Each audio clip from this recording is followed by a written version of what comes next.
Hello YouTube, this is Sniping 101, and this is Battlefield 3, guys. Um, it's Grand Bazaar. Bazaar. Anyways, I'm going to be doing some sniping on this. I have the SV98, and if I have got the um, abbreviation wrong, I do apologize to those of you who are Supreme Battlefield fans, because I didn't play Battlefield 2. I noticed some people talked about this gun being the Lord gun on, or the godfather of all snipers, pretty much like the M40 of Battlefield, so I really do apologize if I don't do this gun its due reward. I'm playing by myself. I don't have a real squad. They just pop me in a squad. I'm using the silencer that I just unlocked, and I'm kind of feeling my way around the silencer, like kind of seeing how much the bullet drops, and I gotta say the difference isn't really that noticeable. But what I want to talk to you guys about is this game as far as playing it goes. It's more specifically how it goes when you snipe, because this game is just so drastically different from Call of Duty. It is a first-person shooter, but its flow is so much more different. I can't really describe it to you if you haven't played it, but I'll do my best. The key purpose of sniping is to either get a headshot initially when they're not paying attention to you, or go for the headshot, or go for a body shot when they're kind of rushing you, an enemy. And then pull out your pistol really quick and finish them off. That's what I've found works the best, and I'm pretty sure other people will agree with me, because it's very efficient in putting down enemies. Not really a close range, but your pistols on this game actually can stand their ground. I wouldn't say defeat a guy who has the same jump on you. Like if you both start shooting at the same time, your enemy has an automatic, you're probably gonna die. But your pistol really, if you get a jump on the guy you're trying to kill, you can usually put him away with it, which I really like, because it's actually practical and you can use your pistol. But if you guys are looking for non-camping gameplay, I'm sorry that I'm not providing it for you at this time. If I get the feel for this game a little bit more, I might start running and gunning with this sniper, but like I said, this is the first Battlefield I've owned, so I'm really sitting in the same spot. But on that note, Battlefield 1, Bad Company, it's not the first Battlefield, but the first Bad Company, was a little bit of a disappointment, and I think I prejudged this game on a basis of Battlefield Bad Company. So I really think that you guys don't need to do the same if you guys didn't play Battlefield 2, because my gaming skills were, let's say, lacking. I didn't have any gaming skills. I still don't have. I'm not like Uber Hacksaw, Elite Meister, MLG Pro over here, but I do have a good feel for first-person shooters. I can pick up one and generally kind of play it and give you my expectations of it, and really tell you how I feel about how the game flows and how the game's supposed to work and how it doesn't work. Like, this game really works. The sensitivity is probably a little bit off for me, because I'm used to the real smooth COD sensitivity, and people say that it's more of a PC type sensitivity. So I wouldn't really be familiar with that, but I think that might take a little bit of work, and I think they worked out a lot of kinks since Battlefield the original, so I can't really complain as far as that goes. But like I said, my gaming skills back in the day when I played Battlefield 1, I was just like, right trigger, shoot. I mean, I wasn't good. And I was really proud on Call of Duty 5, the first Call of Duty I ever got. I bought Call of Duty 5 used for like 40 bucks, and I thought it was like the most huge investment ever as far as gaming goes. In COD 5, I had a 0.64 kill death ratio, and I was so proud of it. And for those of you who've played Call of Duty 5,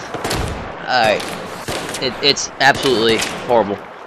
Or World at War, however you want to say it. I know Tyler's going to get mad at me when he watches this commentary, because he's always getting on me for calling it COD 5. But World at War, I really was an amateur player. It was actually worse than an amateur player. I was probably really bad. But don't tell anyone I told you that. But right now I'm more confident in my sniping or playing abilities, simply because I've played a lot of first-person shooters lately, last couple of years of my life, particularly COD 4. So I'm not saying that I'm, like I said, really great at the game, but I do have a nice feel for how a game's supposed to be. But the thing about this game is that it feels right. It doesn't feel awkward to play. It doesn't feel like it shouldn't be like this. It's actually very, very good, and I enjoy it. So, for those of you who are on the fence about getting this game because you're a Call of Duty 5 player, or Call of Duty player, I would advise you to actually get it. Give it a chance. If you don't like it, I guess sell it. But I don't think you'll step away from this buy if you buy this game unappreciative. But I will forewarn you, you don't buy it used, because then you have to pay 800 Microsoft points to activate your online play. It's some new stuff that EA is doing to help keep money in their hands and not in other people's, which is kind of stupid. But moving on, I'm not going to talk about EA or any of that stuff. But as you can see, I'm still camping like a little pro-meister. And your guy's coming up the stairs, and I'm about to get straight up destroyed in about, I'd say, a couple seconds.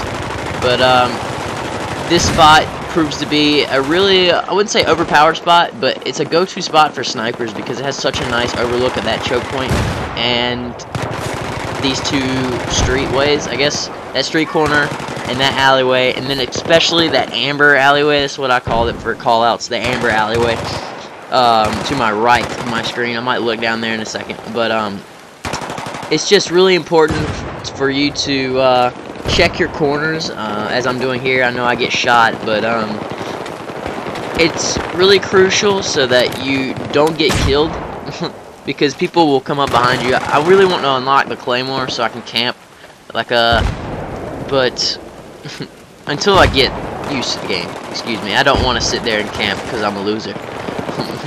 Because I really felt bad, because I would sit there and I'd sit there, and quite honestly, camping's not very overpowering in this game. You could blow up the very building you're in. Like, somebody would shoot a rocket. They could counter someone camping. So don't, I wouldn't necessarily say feel bad for camping on this game, but don't feel you're obligated to run and gun, because quite honestly, if people want to kill you, they will kill you. It's really a thing that I've come to see, that more people can just counter your camping by just shooting an RPG in your face, honestly. So I'm not saying to camp, I'm just saying don't feel as bad as you would on a Call of Duty. And that's another thing. This game is so relaxing to play because I play Call of Duty, like I said, for my gaming, I wouldn't say career, but my gaming, my whole gaming experience has been evolved around Call of Duty. I didn't start on Halo, I started on Call of Duty, and like many of you know, that's a nice little, I would say conflict, but it's like two different play styles. One's more skill oriented. I would say the Halo is more skill oriented. But this game almost seems to be a hybrid between Halo and Call of Duty, because it's got the headshot sniping thing going on, and it's more oriented towards a person who wants to have fun in the game and really experience it. It's not a very frustrating game to play, I've found. There's no like really newbies thing, although I do not like the SCAR, because there was this one match I just kept getting put down because of it. I get like, I was using automatic at the time, and people would just lay me out because they had the SCAR, and I had like unupgraded M4 or something like that. But anyways, I really hope that you guys think reflectively on the things that I've said. This game's really, really balanced. It's the maps are immense, and the game looks beautiful. I will say it looks better than Call of Duty, as far as realism and the lighting. Everything has a pristine shadow, as you can see. I just think that they really went above and beyond all expectations. The buildings, I will say, on some maps are a little cookie cutter. My friend Tyler mentioned that to me, and he is absolutely right in saying that. But I don't think that's too much of a drawback, because this game is really successful. Well, going to be really successful in days to come, because of this engine that they have is just beautiful, and it works out very well. So that's my little opinion on this game. And I hope you guys, if you don't have a unique financial situation in which you can't buy it, I think you should go out right now and get it, because it is a very fun, relaxing, and exciting game. My final score, guys, was 17-1. I hope you guys enjoyed it.